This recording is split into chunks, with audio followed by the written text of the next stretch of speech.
Hi, everybody. I'm Julianna Forlano. This is actNOW. Sorry we're a little late, but I'm happy to be here with you. We have an amazing show for you today.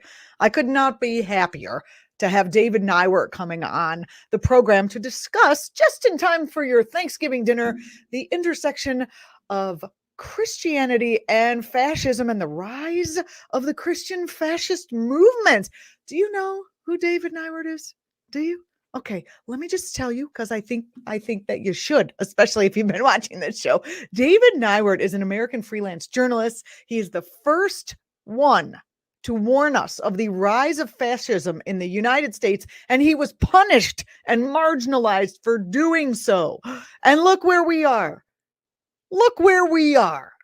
Anyway, David's the author of several books, including In God's Country, The Patriot Movement, and the Pacific Northwest. And he wrote that in 1999. Do you know what I looked like in 1999? This. Okay?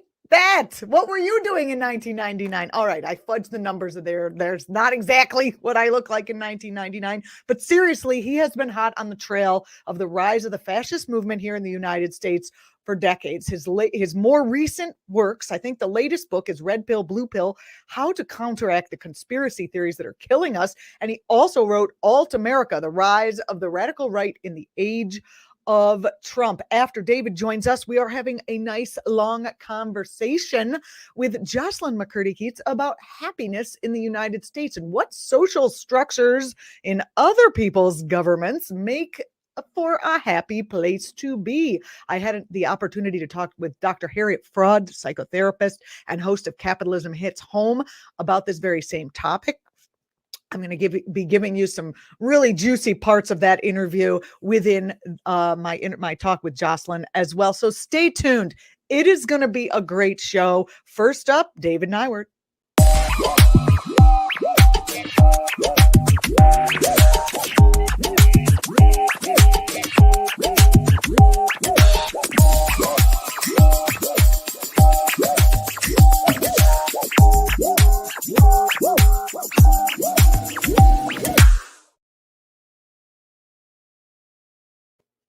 Hello. Happy to be here with you. David Neiwert is going to join us today. He is the American freelance journalist and author of several books, including Red Pill, Blue Pill, How to Counteract the Conspiracy Theories That Are Killing Us. He also wrote Alt America, The Rise of the Radical Right in the Age of Trump. And we are all going to be sitting across the Thanksgiving table with people whose politics we may or may not agree with. I just thought it might be a good idea to maybe have a conversation about where we are with Christians and the rise of Christian fascism in this country. Who better to talk to than David Neiwert? David, thanks for joining me on the program. Always a pleasure to be here, Juliana. How are you doing? Well, okay. I'm going to Thanksgiving at a relative's house who in the other room usually is Fox News is playing. So that's really hard. Yeah. Especially nowadays because Fox is encouraging people to believe utterly false information and, including the kind of false information that led people to attack the Capitol on January 6th. So, you've been following these alt-right movements for, I gave you lots of credit at the upfront. For a really long time. Where are we on the plane of, march toward full-on fascism? I think we're in a really dangerous time, mainly because of what I'm seeing out there in response to not just the January 6th insurrection, but things like the Kyle Rittenhouse trial. The fact is, I mean, the New York Times very much soft pedaled it by saying that what the Rittenhouse verdict did was revive the talk amongst the radical right about an armed response to protesters. And, that's not the full picture of what they're saying. They're talking about what they're celebrating is the fact that Kyle Rittenhouse killed protesters, and they are encouraging. And they're saying they're basically saying he's our hero, he's our model. Let's go out and do the same, which is to say, let's go out and shoot protesters. And that's certainly what we're seeing on right-wing social media right now. They're just there's this huge rush of people talking about, telling leftists, yeah, you're just going to get Rittenhouse. That's the new phrase for them. And they've been talking about civil war increasingly. They started talking about it during the Trump years. And of course, it was actually this long-standing myth on the radical right for a long time that this was their ultimate goal, was to spark a civil war, a race war, whatever you want to call it. And but it really intensified during the past year, especially after Trump lost. And that, of course, is what, in many ways, that was what the January 6th insurrectionists were about. When they yelled 1776, they meant this is the new revolution. And so we're. I think these people have been fantasizing about it. I think they've been building up their guns to do it. That's no good. And I think a lot of them are ready to go out and start shooting their neighbors. Yeah, well, so happy Thanksgiving to everyone. The interesting part about this is that many of them are Christians, and they're talking about being Christian. I have a clip, and it's not in order, Giancarlo. Giancarlo's our producer behind the scenes. Giancarlo, can you play the Texas in a minute? I'm going to call up for the clip from the University of North Texas, where there's a young guy who runs a YouTube page who started, he was doing a protest, and he literally, you'll hear him yell out, "What is wrong with Christian fascism? I'm radicalizing the youth, and you can't do anything about it." Let's take a look. What is wrong with Christian fascism? Hey, make sure you get this guy. Go ahead and get my face. I have a YouTube channel with 300,000 subscribers. And I am radicalizing the youth, and you can do nothing about it. You better be nice, because when we take power... Terrifying. All right, let's pull the volume down on that, because I'd love to never hear that again. But David, what are your thoughts about this incident? And this is obviously not an isolated incident across the country. Yeah. No, we've been seeing a lot of this kind of talk.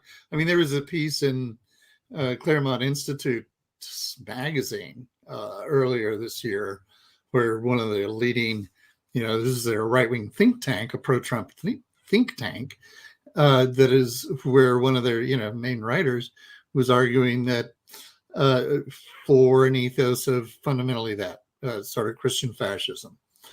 He didn't call it that, but it was exactly that, and being unapologetic and using violence and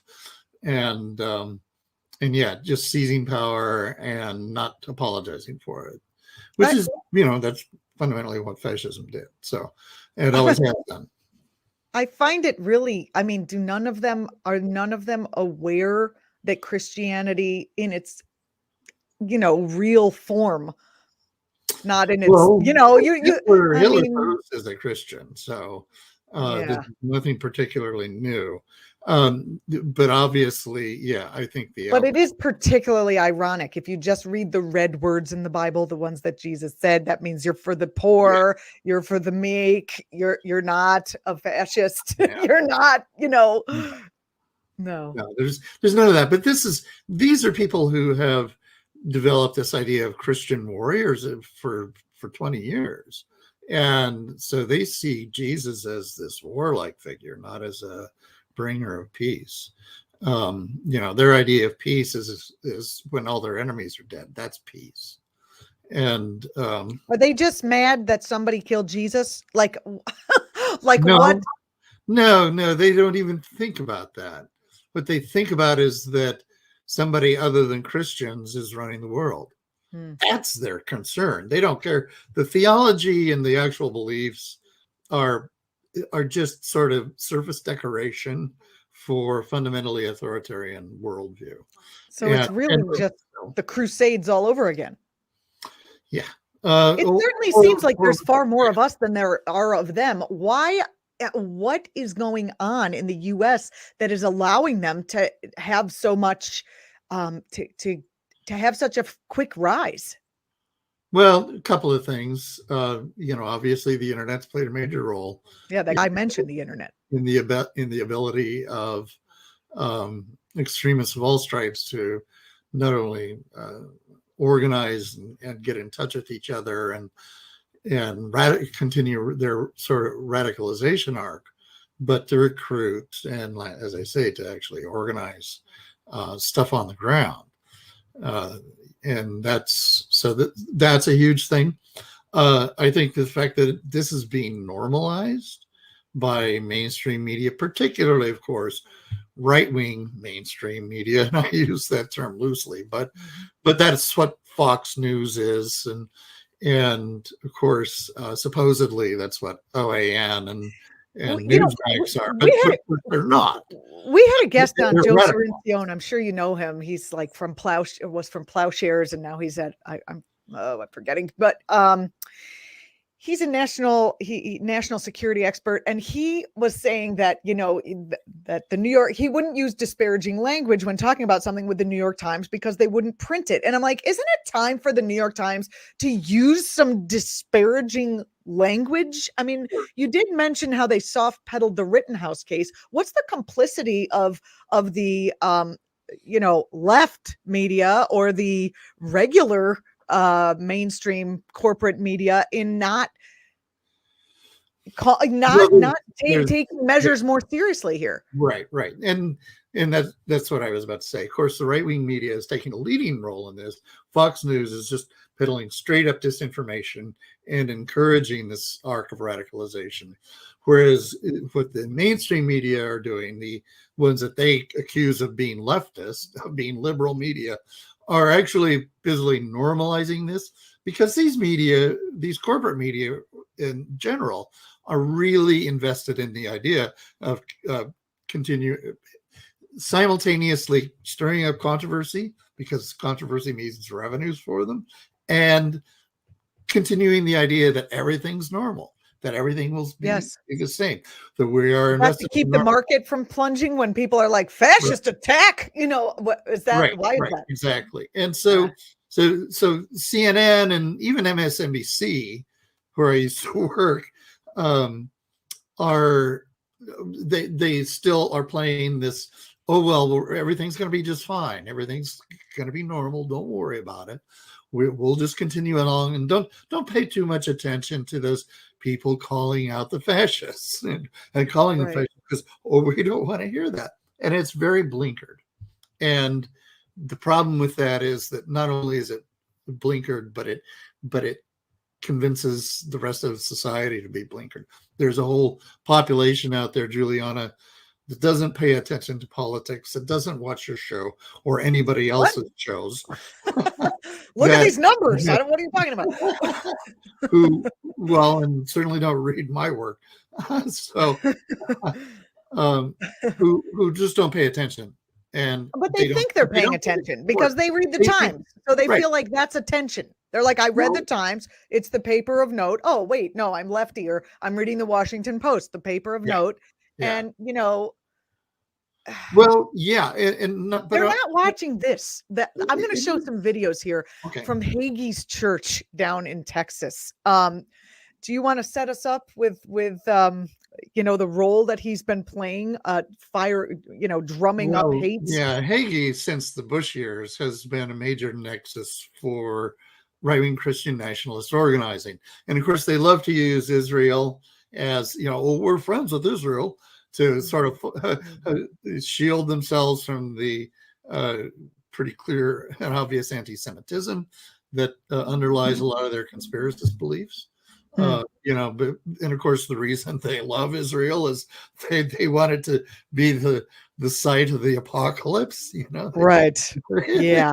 they love all kinds of dead Hebrew folks, I think.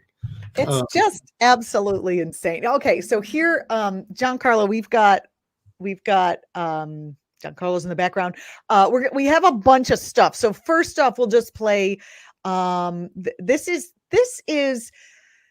Let's play the one. Let's go, Brandon. Now, let's go, Brandon is what people are shouting, but when they're too Christian to say "fuck Biden." That's really what that came out of. It's this idea. Well, they think they're being clever. Yeah, they think they're being clever, and it's like, yeah, I know. Like the Christians, they don't like swearing. So No. here's. Let's get.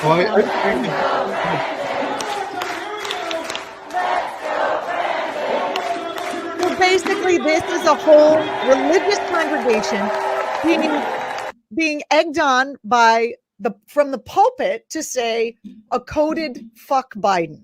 Yeah. Well, it's all part of. I mean, I got to tell you, a lot of the guys running around with "fuck Biden" flags on their pickups will also claim to be Christian. Trust me on this. And they will say "fuck." They're not above it. Yeah. Especially a lot of the militia types who claim that they're, on a Christian jihad, and the ones who show up at Proud Boy gatherings, they'll all claim to be Christians. I mean, that was what these Patriot Prayer events that were basically Proud Boy events that we had on the West Coast for 4 years were about. I mean, the guy who led them with Joey Gibson would get up and spout all this stuff out of the Bible and claim that this is what that God wanted, and then what God wanted was for them to go out and beat people up on the streets in Portland, because that's what they did. Well, yeah, it's right there in Leviticus, and thou shalt beat the hippies in front of the donut shop. In front of Harvey's the Canaanites. All right, not that I want to subject anyone to any more Hagee, but I just, when I was watching these things, I don't go to these churches. I read news reports about them, sure, but to see them live, I think is really. Did you see the viral clip of the young man who stood up at the Charlie Kirk gathering in Idaho a couple of weeks ago and asked Charlie Kirk, so what I want to know is, when do we get to use the guns? Yeah. How many more elections are these people going to steal before we could start to kill them? Right.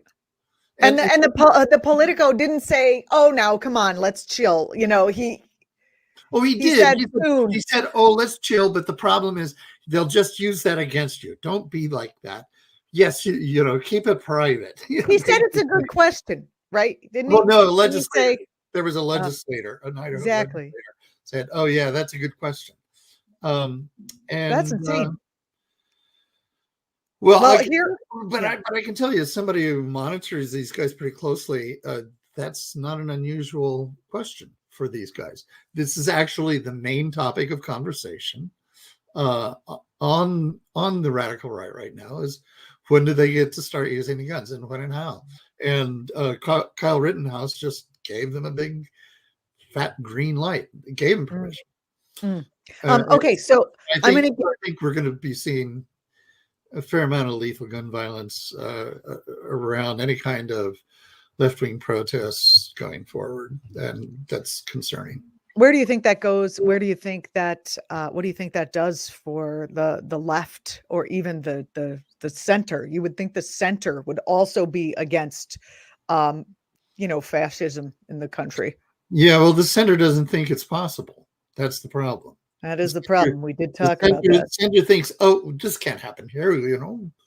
It's going to be normal." That's what I mean about how the media is invested in this continued normalcy thing, and I'm just here to tell you, normal's a very long ways away. Actually, that makes a good point. I'm going to let Hagee make that point for us as well. Okay. We have a couple of other videos I'd like to show, and I appreciate your time on this, Dave, because I know you've worked hard on this. And you've been the clarion call for a reality check, and everything you said so far has come true. So at the end of this, I'm going to want maybe some of your predictions, but not like crystal ball predictions, more like what should we be looking out for, and maybe what actions you think the left can take. We're already doing our best here on ActTV to actually discuss this openly. Let's take a look at Hagee talking about, his that we should all be concerned about a civil war and we should all be ready to foment one. America is now in a civil war. We are greatly divided, and I saw both groups as I exited the White House gathering. Mobs with weapons of war are ready to slaughter the innocent. I don't think so. Cities are ablaze. Policemen are murdered and dishonored. Crime and criminals are being glorified. Our constitutional rights are being trampled under feet. Many of our political leaders are godless and corrupt. They have put almost 4 years intentionally lied about the President of the United States. America's only hope for survival is a return to righteousness. And how do the righteous get an authority? It's when the righteous get up and go vote for righteous people. Okay, I just threw up a little in my mouth just listening to that. I mean, really, he's just, how do the Christians get around the fact that Trump is basically, they was going against all of their rules up until he became their leader? Well, authoritarianism is a powerful drug, and it actually produces, I think, cognitive changes in people, which is why somebody who is gorged on Fox News and right-wing media will sit and watch the same thing that you and I can watch and come away with a completely different understanding of what they just watched, because they're seeing it through a very, very different lens. And that's this authoritarian lens. And the authoritarian lens is that first, whatever Donald says is true, and that anybody who calls him a liar is a liar, right? I mean, that's a predicate. At least for them. Because Trump's the authoritarian figure around which is all this is revolving. Right. However, he's not. People usually, when they think about authoritarianism, they deal with that authoritarian figure, the leader. But the real phenomenon of authoritarianism is the army of authoritarian followers who do their bidding. And not only do their bidding, but they take on a life of their own, as we've seen. Fox News had a lot to do with building up this authoritarianism during the Bush years. I mean, that was what my book Eliminationism was, the Eliminationists was talking about, was how during the Bush years, we just this incredible amount of increasingly authoritarian and eliminationist talk. And, the two are basically work together. And that's what are you talking about when you talk about eliminationism? Just for eliminationism is rhetoric and sort of politics that's all around eliminate. It uses rhetoric that demonizes and dehumanizes other people, like getting rid of groups to the point that they are only objects fit for elimination. And that it's very common. I mean, there's a long history of it in the United States, and there is, and it certainly got its revival during those Bush years, and now it's just woven in. I mean, that's what the Civil War is all about. Here's Hagee talking about Marxism and critical race theories being taught in our schools. America is in the greatest freedom is not free. Thomas Jefferson said the tree of liberty must be watered by the blood of every generation. On July the 4th, 1776, freedom was born, but it was paid for in the blood, the sweat, and tears of our founding fathers. My question to you, those of you who are here and those of you who are watching by television, is there anything you believe worth putting your life or your reputation in jeopardy to save our nation? Oh, well, that was a different video, but that was my big closer. That was my big closer Oh, video. Is he not asking people to, yeah, I mean, he said to put your life, that means war, and your reputation, which means like go out and maybe get your face in something on social media and they'll smear you and maybe you'll lose your job, but it's yeah. worth it. And here's my question, David. Nothing there he's saying makes sense. Like, aren't they mad at America? They're, I thought they didn't actually like America. And Well, so now they're saying were, we've got to save. well, what they actually hate is democracy. What they hate is the idea of democracy, and that's why this is fundamentally an attack and a war on our democratic institutions. That's what this has always been about.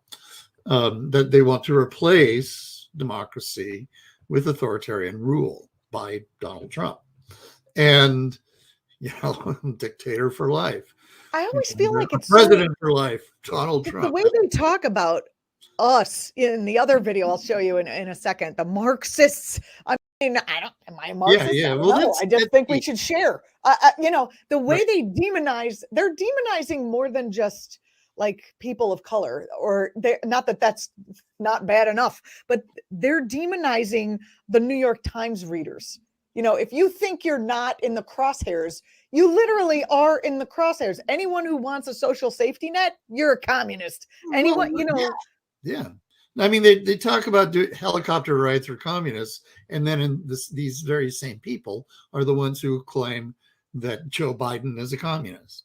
They have zero understanding of the world, zero nuance, but that's okay because that's their project. Everybody who is opposed to them ultimately becomes a target, and that's what this is about: is eliminating their opposition.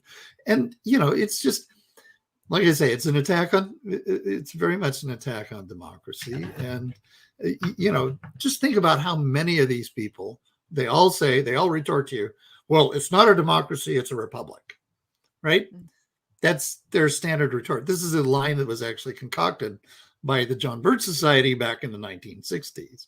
And it probably has its roots in racist Billy Joe Hargis types back in the 40s. But this was always the standard response. And now it's become very much embedded belief. So this is why when you say you were trying to, your insurrection January 6th was an attack on democracy, they'll say, well, this isn't a democracy. This is a republic. Yeah. Right.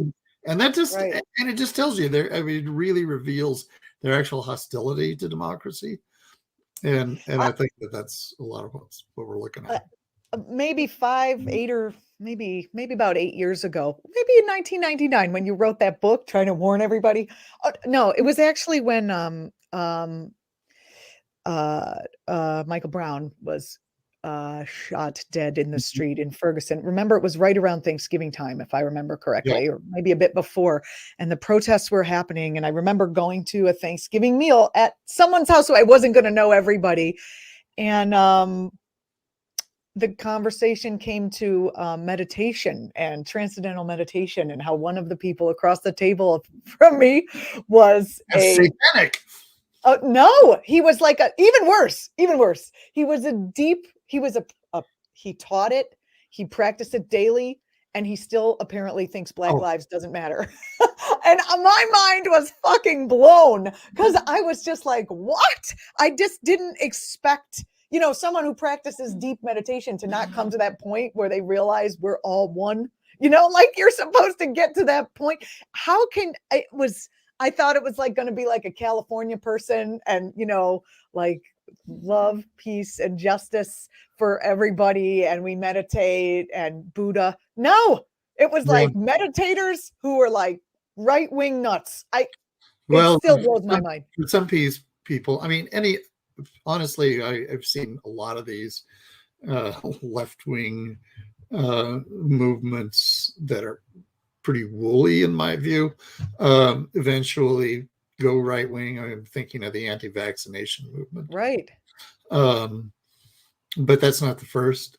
And I mean, David Icke, the notorious anti-Semite who concocted the lizard people theory, I first encountered him at hippie barter fairs on the West Coast in the 1990s. Yeah, I met him at Left Forum in New York City. Yeah.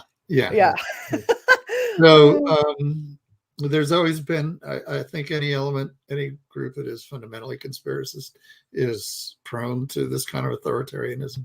But don't you feel like we're being called conspiracists now because of exactly what we talked about a little bit ago? Like, well, they like to be fine. Like the news says everything's fine, and these January 6 people, they're just a handful of folk, and so now you especially live through that, being basically marginalized for your warning bell. Well, it was some of my marginalization was chosen. I was like, I'm disgusted with this business and I want to do something else. Because I left MSNBC in 2000 because I was so disgusted with the way corporate media works. And a lot of this, now here you are with me. A lot of this ultimately does come down to corporate ownership, the corporate ownership of the media, because we talk about how the New York Times and people like that are mainstreaming this stuff, but corporate media does it all the time, partly by not really covering it, not being serious about covering it, but ultimately they in particular, especially on the local levels, the local newspapers, they really downplay all of this stuff because they don't want to everyone is downplaying it. So I live in a community. Now we're talking about me, and yes, the show is going to go past 3:00, so everyone just strap in because we've got our other segment that's going to be awesome too. We'll give you a little extra today since it's their Thanksgiving show. But I live in a place where I live surrounded by a group that the right these Christian fascists really hate.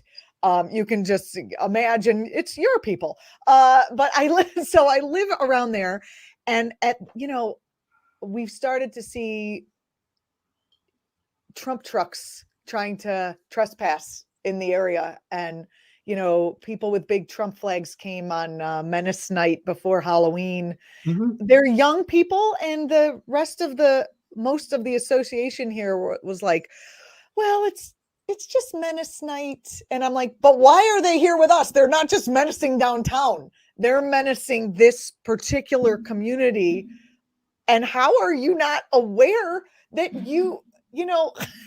that this is actually more of a thing than exactly. They're just like, well, they're just boys will be boys. I'm like, are you kidding me? They got a white supremacist flag. Are you going to say boys will be boys when they round up you and put you in the back of the truck? Like it. Yeah. I don't know how to wake people. Yeah, no, it's really unfortunate, and it's passed off as polarization, but it's not polarization. It's the radicalization of one side. I mean, the left has gone a little bit further left over the last 20 years, but not much. And the right has just gone completely off the cliff. As far God forbid we should want people to have health care. I can't get more entrenched in the left, Social Security and Medicare. Oh, ooh. Those are pretty radical things. Yeah, no, I think what they actually resent, I think when these centrists who say, oh, the left has gone so far left, what they're actually admitting is that they are, guys like Andrew Sullivan, who always basically were fundamentally pretty racist. And that the two things that upset them was I think gay marriage. That's what upset a lot of. That's the one thing that I think a lot of centrists go, oh, the left really went off the deep end with supporting gay marriage, even though gay marriage is perfectly popular and widely accepted now. But initially that was one of the reasons that they would give you for the belief that the left has just gone too far. Mm-hmm. And the other one, of course, now has been fundamentally embracing a social movement to demand police accountability and end racist policing. How dare they? Yeah, Wait. you know, sorry. To me, that is just basic common sense and basic common decency, and maybe that's the kind of language liberals need to start using, frankly, instead of academic language that calls this, you know, uses, you know, when you start using movement lingo to attack people. Yeah, movement lingo. Yeah, you're right. Incredibly ineffective. I think liberals need to get back to using basic everyday language and remind people on the right that no, we're not extremists. We're just ordinary people. We're just your neighbors. We don't want to destroy America. In fact, the nuts you're listening to want to destroy America. They want to end voting rights. They want to end all, you know, just everything that makes, you know, they want to basically enshrine minority rule in the country. David, so, a moment ago, I warned you that I was going to ask you to gaze into your very effective crystal ball, because as I do want to repeat that you were the one who put all this on the radar so many years ago and nobody was listening. And now here we are. And you also said at the beginning of this interview that we're in a very precarious position in a very dangerous time. And we're already seeing some of the dangers play out. Given the situation we're in, the political situation, the pandemic situation, just the general, and the fact that this rise of Christian fascism and fascism in general is happening across the world, not just in the United States. What is next? What are we facing? I think we're facing high likelihood of continued street violence, and not only that, just deliberate attacks on liberal urban centers and the people who live there by right-wing extremists. I mean, that's what all those Proud Boys events were about. That's what Charlottesville was about. And that's what they continue to be about. I mean, you had them marching in New York City this past weekend, joined up to an anti-vaccination rally, and in LA. So I think we can look forward to, for one thing, what the neo-fascist element, like the Proud Boys, are doing is attaching themselves to local events. But I think there are also going to be some national events that are going to be very threatening. And, you know, it's, will the media ever start? The biggest problem, frankly, Juliana, is that law enforcement should be taking an active role in preventing this from happening. And unfortunately, law enforcement in this country has developed a culture that's highly sympathetic to these neo-fascists. And you know, we're fucked, is what you're saying. Without using the okay. Shit. Yeah. It's not. Well, we'll just not a good time. One day at a time. I think we need to.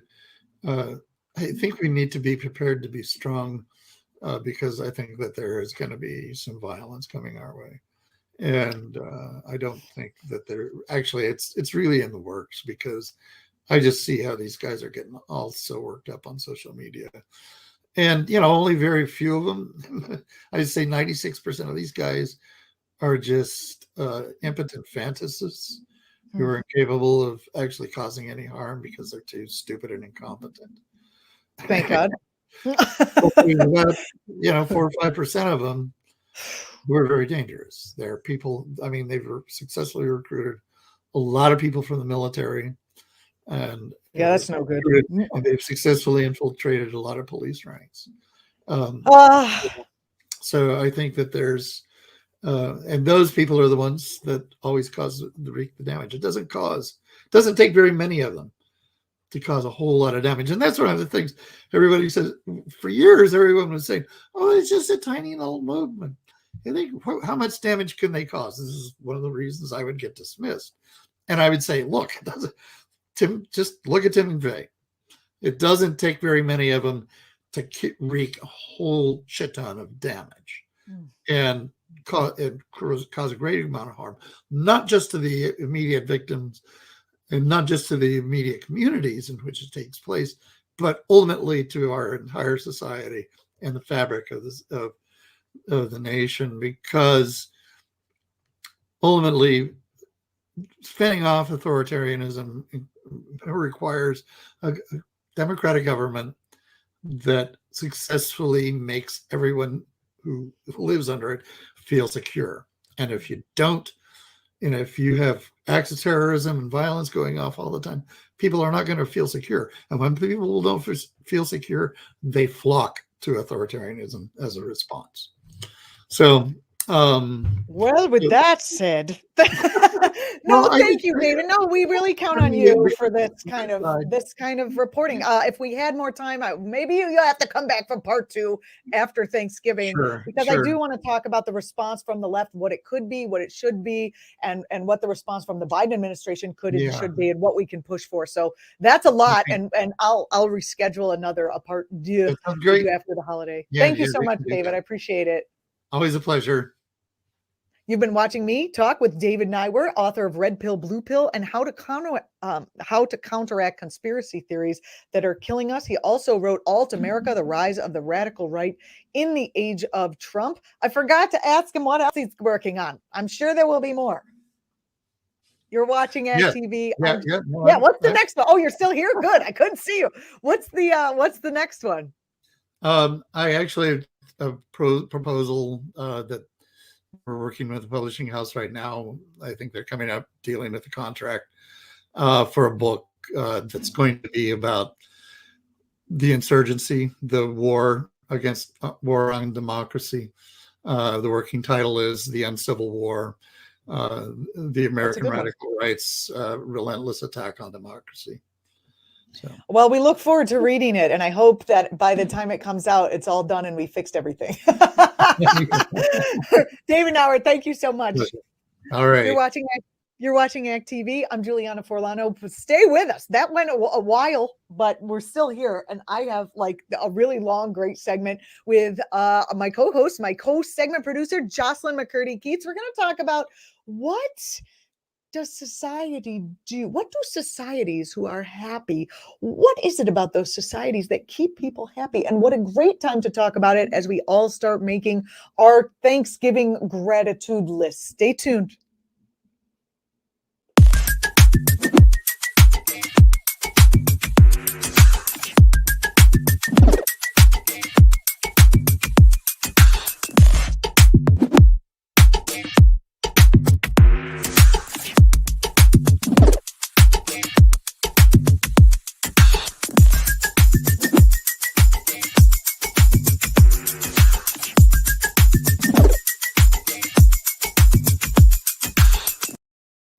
Hi, everybody. Julianna Forlano here. You're watching actTV. I hope you enjoyed that segment with David Neiwert. If you didn't catch it, definitely go and watch it on the actTV YouTube page. It will be there. So this is our Thanksgiving show. And although I had planned a very long conversation with our good friend Jocelyn, we're going to have a short conversation with our good friend Jocelyn because we went way over with David and it was late and it was a whole thing. But we will continue that conversation later. Jocelyn and I, in this season of gratitude, people start thinking what they're grateful for.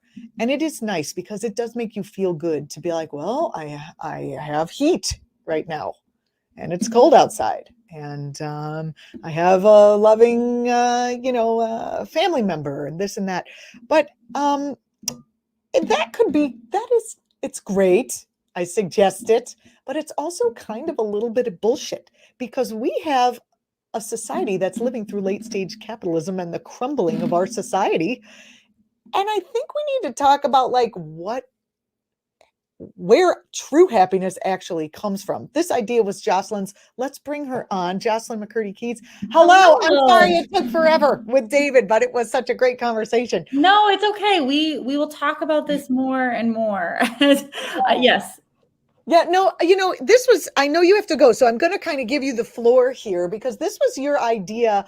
You have been reading a piece of work that really moved you. Talk about why you suggested that we talk about this particular topic. Well, Juliana, I think one thing that you and I love to talk about, both on the show and, in our friendship, is that we have this very individualistic addiction in America to the idea that we are responsible for our own happiness. The problem is that's disproved by research from pretty much of every social science. Of course, it's better to be positive. It's better to be personable. There's nobody is trying to defund the self-help book industry. But the idea that most seriously, you should have advice about how to be a better friend or lover, professional or whatever. But the idea that happiness exists in a vacuum, we know that happiness comes from enough material security to live out your needs, from enough time and space to have a community, and the material and social conditions to flourish as a human being. All of these are collective goals.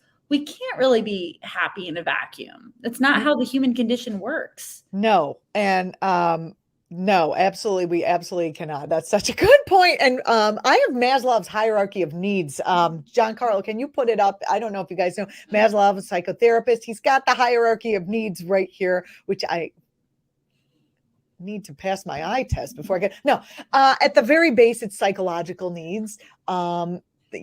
Things like food, water, just the things you really, or excuse me, physiological needs, my bad. Physiological needs, things like food, water, a clean environment. I mean, we're under attack in this country for a clean environment. People are really worried that, and rightly so, that they're either going to be flooded, a tornado is going to wipe them off the map, or they're going to be burned down, and this is happening to people. So that is really undermining the happiness in the United States. Then up to safety. And then, I mean, are we even getting anywhere toward the top, toward, self-actualization, love, and encouragement? I'm not even sure it's possible at this point, because we don't have the kind of social safety nets that they have in other countries. I was listening to Dr. Harriet Fraud, which I have some clips for and I'll play after, but I was listening to her speak about happiness and speak about childcare in, I believe it was France. Childcare is $1 an hour for people in France who need someone to watch their child so they can go out or go do something. And that childcare is provided by people with bachelor's degrees, counseling degrees, training, specialized training. It's high quality childcare for $1 an hour because it's subsidized by the government. And so, here in the United States, I remember the story of a woman who got arrested because she left her child in the car because she had to go in and do a job interview and she had no one to watch the child. So she just left the child, kind of cracked windows. It wasn't a hot day. It was just an unattended child in the car. And and she was arrested, and I don't really know what happened with her case. I just remember they made her into like some demon that would leave their child. Well, did they talk about the structure that drove her into that behavior? Did they say she was going in to get drugs? Did they even say what she was doing? I don't think so. They just said woman leaves child in car. And, they didn't even give the space on the mainstream media to criticize the fact that this is a systemic, a social problem. How can you be happy if you can't feel safe? Well, and I love that you brought up Maslow's pyramid, because we have it opposite in America. We believe, you should be self-actualized before you deserve physical security.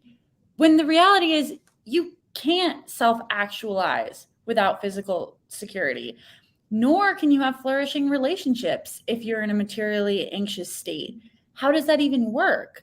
And if there is one criticism I make of a lot of the psychological discourse in this country, is it's so removed from the context of the water we're swimming in. Do you really have a chemical imbalance if you're depressed because you can't afford healthcare? Is that really like an abnormal reaction? If you can't afford healthcare. If you get a chronic diagnosis, a lot of the hullabaloo in this country is like, well, you should think positive. I'm all about that, for sure. There's a lot to be said for empowering self-efficacy and thinking spiritually and all that.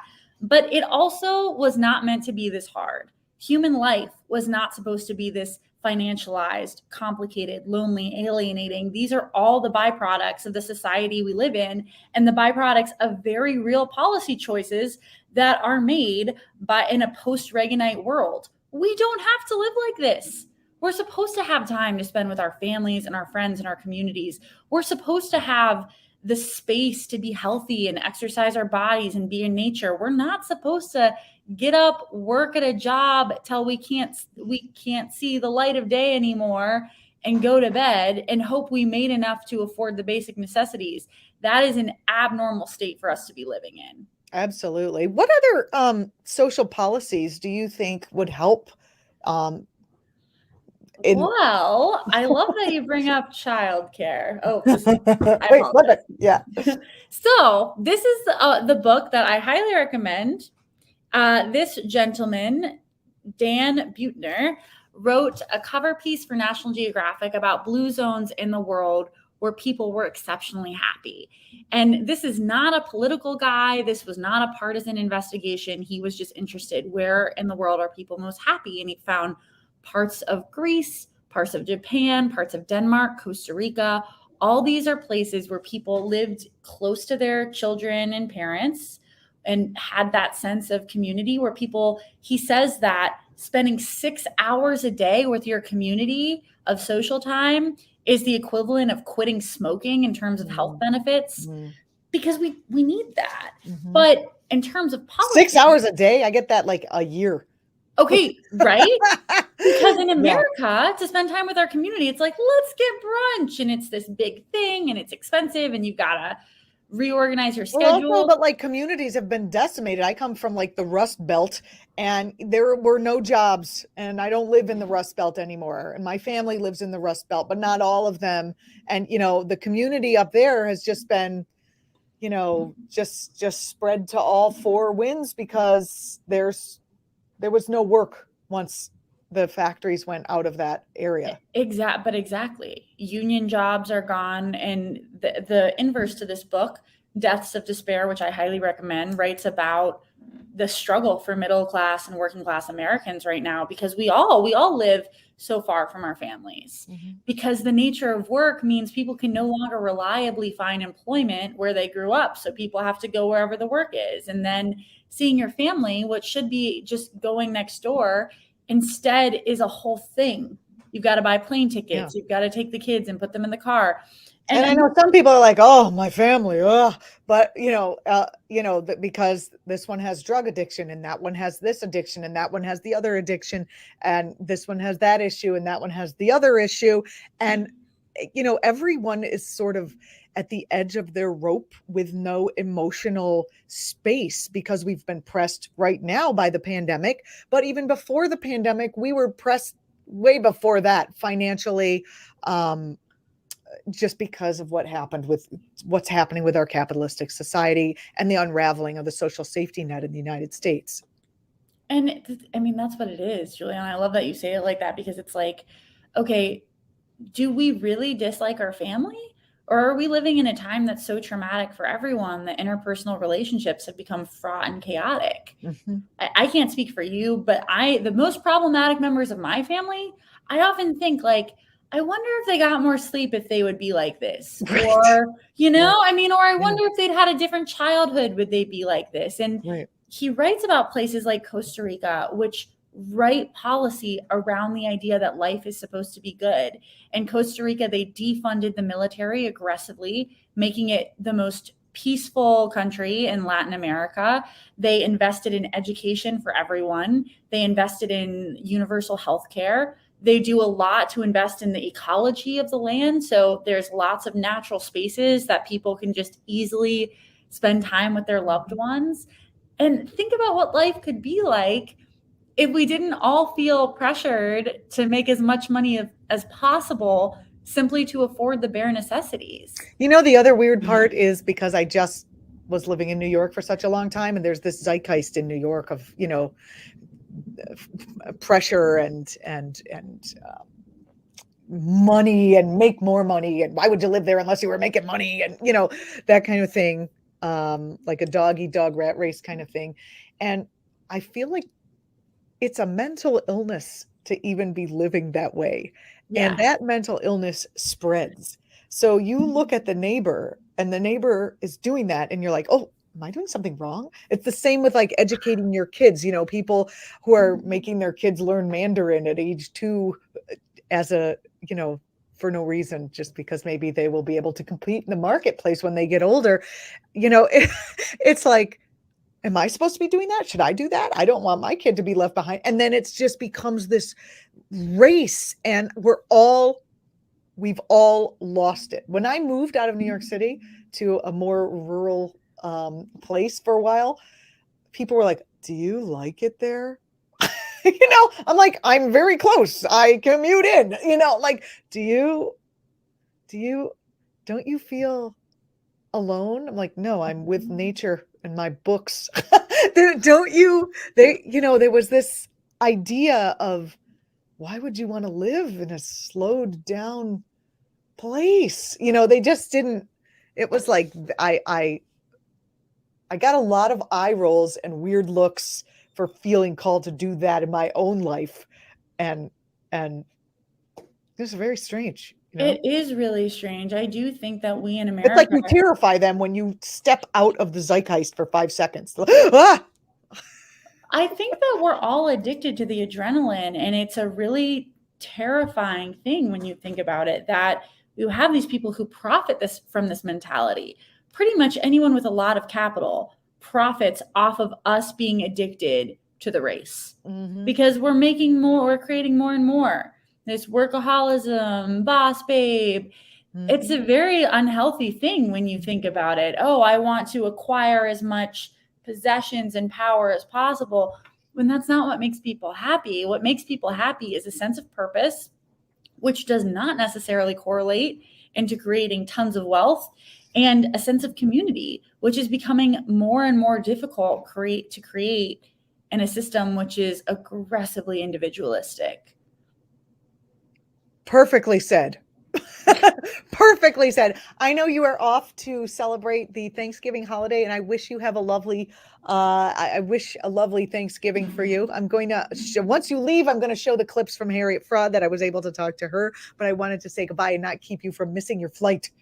I will see you soon, Juliana, and hopefully we will expand this conversation the next time we talk. Because yes, we absolutely will. Thank you so much, Jocelyn. I really appreciate you coming on and being here with us. Awesome. See you Have a later, great you guys. Bye. Bye. So this is actNOW. I'm Julianna Forlano. We're talking about happiness is what we're talking about. We're talking about what makes people happy. And I had the opportunity, like on a societal level, not just like, oh, I love my dog or whatever, but I had the opportunity to talk to Dr. Harriet Fraud, and she had some amazing things to say. Here's sort of the beginning of our conversation. Take a listen. This is an aspirational Thanksgiving, like what we wish we were thankful for. That's a very good idea. What Yes. what there's places in other countries, and you've been studying this for a long time, that are, these other countries where the people are actually happy and not living this enormous amount of discontent, and as you Right. said, the addiction going through the ceiling And death and all those things, those and unhappy despair. things. Yes. Death is like almost a relief from I would imagine. I don't really know. And people are cultivating it through eating too much, through taking drugs, through drinking too much, and through committing suicide directly rather than indirectly through those other means. And our life expectancy is going down in America while it's going down in the other wealthy countries of the world. We're an outlier in our depression and our suppression of working people. Oh, wait, it's going up in the other wealthy countries? Yes, they're all, even Cuba, it's going up, a poor little country, China, and so on. We are an outlier in that people are dying younger in the United States. And it isn't all people.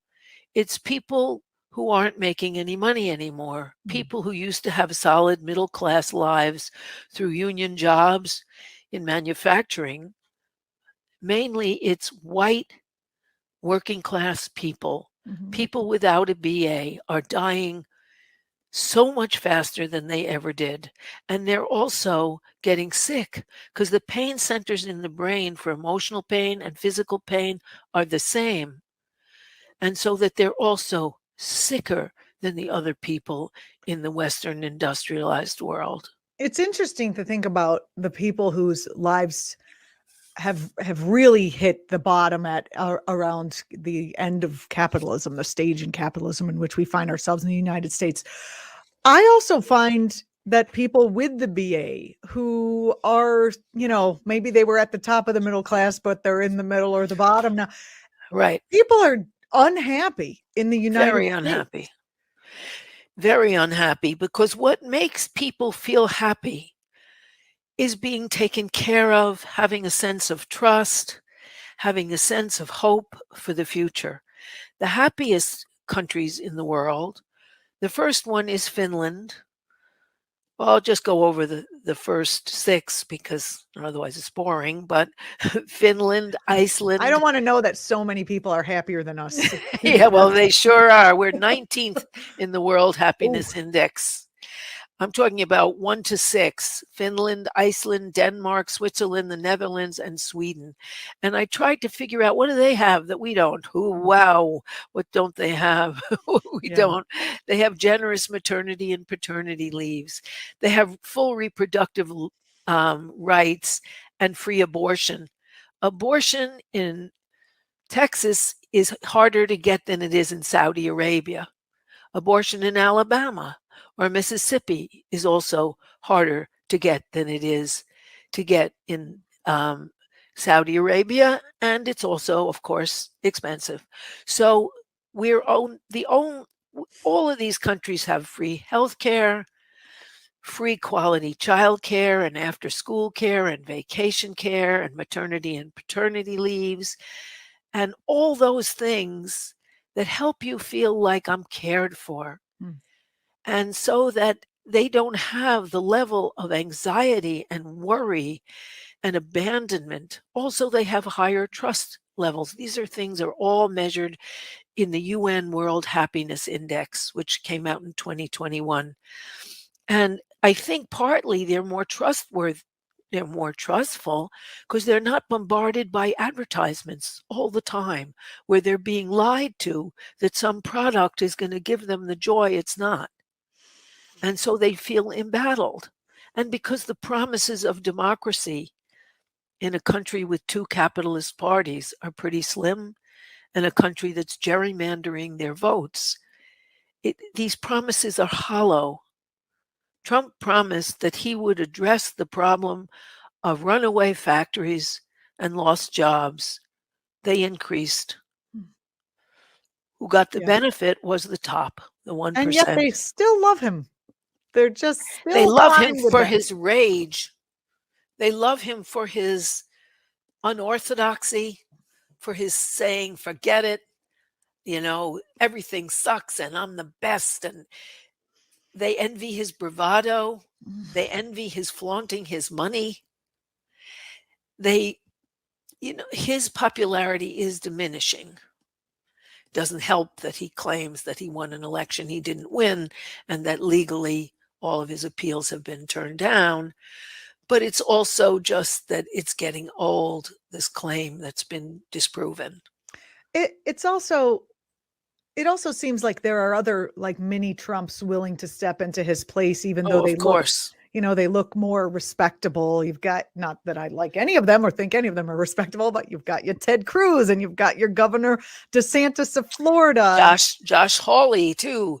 How do those people think they're going to be the Trump supporters? Like, if the segment is about happiness, like, how do they think do they think they're just going to be happy once they own the libs? I mean, do they think they're going to go? Yes. I think that they're going to go back to the 1950s when white men were guaranteed jobs that supported women and children, and women didn't leave men, and their lives were secure. Women were secure in having a status as being married to someone. Men were secure in their employment if they were white. And they want to go back to those good old racist, sexist days. And one of the reasons is It started with Clinton, who was elected with a lot of energy from labor and the AFL-CIO, and decided to pass NAFTA, which exported millions of jobs overseas and gave government support to the abandonment of the working class. And so that they did that for corporate cash. And in order to cover his dirty tracks, his blood-stained tracks, he threw out certain benefits to women and certain benefits to people of color, so that it masked the abandonment of the working class. And so people think if they could only go back to those racist, sexist days, they would be happy. But they won't, because the US actually supported those businesses going to China, India, Bangladesh, that pay from $1 to the Chinese are paid the most, $3.19 an hour, with fewer health protections and no ecological rules. Well, they're probably not that happy over there either. No, because happiness has two components. One is a sense of being cared for, which often they're not, although they all have maternity leaves except for us, and also a sense of control over your life. China is an authoritarian state. When people did not isolate themselves during COVID, they welded their doors shut and fed them through the window. Wow. I mean, there was very little choice. Whereas New Zealand was in the top 10, and which has had all in all since the beginning 36 deaths, trusted Jacinda Ardern, the Socialist Labour Party leader that they elected by over 70%, and followed her idea. Look, we'll keep each other safe. We can't go outside except for essentials. We're in it together, folks. Let's do it together, which is pretty much what Finland, the happiest country in the world, Iceland, the second one, Denmark, Switzerland, the Netherlands, Sweden, they all did that.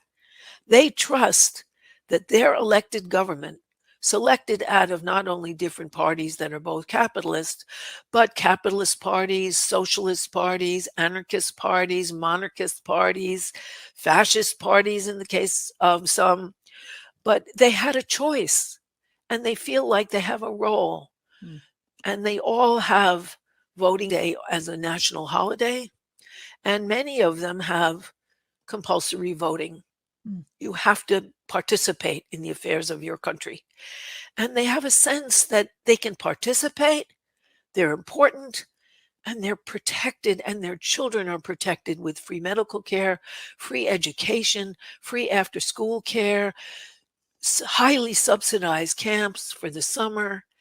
And they feel like, okay, we are taken care of here. And Americans are abandoned. Oh, yes. Oh, God. I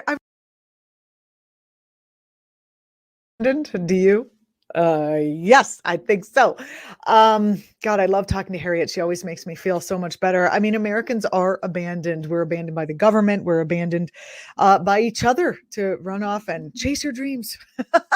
My dream is to have a nice society. That's my dream. How do I chase that? I guess here we are. You know, in this conversation we're having about happiness, which is a little different than gratitude. Gratitude is something we can all have right now, but general overall happiness, you know, Harriet says is based on a feeling of connection. It's based on a feeling of being safe. And, you know, she describes what is happiness. Giancarlo, it's the third one, I think. Not how capitalism crushes happiness. We have that one for you at the end. But this is Harriet Fraud describing what is happiness exactly. So that they can get more. Isn't it also a false sense of, I mean, domination does not equal capitalism, does not equal happiness. So if you are a winner in capitalism, you've got the money, you've got this, you've got whatever you think, you know, that means you have dominated other human beings and That's animals right. and other things, you know, the earth, Right. or whatever you want to say. That does not mean happiness. No, happiness is connection. Yeah. Mental health is connection on every level. And people they connect to other people who could afford the golf club maybe, but not on a deeper level. And so Americans are terribly lonely and unhappy, because happiness is feeling a part of all of us, which they can't while they're hoarding money and other people are on the street. Oh, do you think they actually have guilt? No, Do they see that? They just don't even notice it. it's They not think they're happy. conscious. Well, they don't think they're happy, but they're not guilty because they think, I'm winning. I got more. Yeah. But And it winning gives isn't them happiness. satisfaction. No, it isn't. No. And they're often You never unhappy. feel better. You just feel like you want more. It's this disease of Exactly. more. You know, addiction is called the disease of more. You can never have enough. Enough. And Exactly. capitalism just forwards that idea that there is no enough. That's right. And also, addiction is something that you Oh, we got a little hung up here. But what Harriet went on to say, and by the way, you can see this whole conversation I had with Harriet on my YouTube page. The whole piece is up there on my YouTube page, which is, I think, the Julianna Forlano collection or the Julianna Forlano page or something. Just Google and it'll come up. But it's a really intense, wonderful conversation that I was able to have with her. She said, that addiction is actually a solitary thing that people do to assuage their own hurt, their own pain, their own to fix themselves. Whereas, of course, recovery is something that people do as a group. You generally don't recover from any kind of addiction on your own, but our society is supposed to be a group that works together and is a not a solitary experience. So it's really interesting that addiction is skyrocketing here. Classic addiction is skyrocketing here in the United States because of the system under which we live, and not for any particular fault from any particular individual. One of the last pieces that this was the piece that just like blew my mind. I mean, you kind of know it, but then when you hear somebody say it about the intersection of capitalism, happiness, Trump, and authoritarianism all rolled into like a 1-minute clip. It was really powerful. So here is Harriet on how capitalism crushes happiness. When you lose your job and your position in the community and you're thrust down, down, down with little prospect, it's hard to feel you're self-actualizing because you're not. Do you think the white men that we were talking about before, since they've been thrown down, down, down by capitalism, they're just clinging to their whiteness as the one last thing? Yes, and they're clinging to the past, which was more prosperous for them and also more racist. And Trump has done what every successful fascist does. He takes the problems of capitalism, because fascism holds capitalism together when it's falling apart. He takes the problems of capitalism and makes you blame them on the person below you. So the Germans did that to the gypsies and the Jews, who they polished off in huge numbers, as well as to socialists. But mainly it was getting people's racism to see that the Jews had betrayed them during World War I, which they lost with humiliation, and those are the people to wipe out. Here it's people of color and uppity women, because they managed to transfer the rage that is justified from the corporations onto the people below you. Suck up, kick down. There was an analogy, which I think is appropriate, that there's a pig upstream that is crapping in the stream. The people at the bottom of the stream are fighting each other for each getting slightly better water. No, get rid of the pig. Right. Get rid of the pig is what Harriet says. I'm Julianna Forlano. Damn, I love that one sentence she said about, what was it? What was it? Capitalism, fascism is necessary as capitalism falls apart. Fascism is necessary to hold capitalism together. Fascinating. We just spent the whole beginning of the program talking about fascism being on the rise. And it's a really interesting way to end the program talking about the reason fascism is on the rise is because it is needed to hold capitalism together as it crumbles, as we are here in late stage capitalism. Anyway, I'm Julianna Forlano. I might have said that. You're watching ACT TV. This is actNOW. Thank you for watching. I hope you're enjoying this.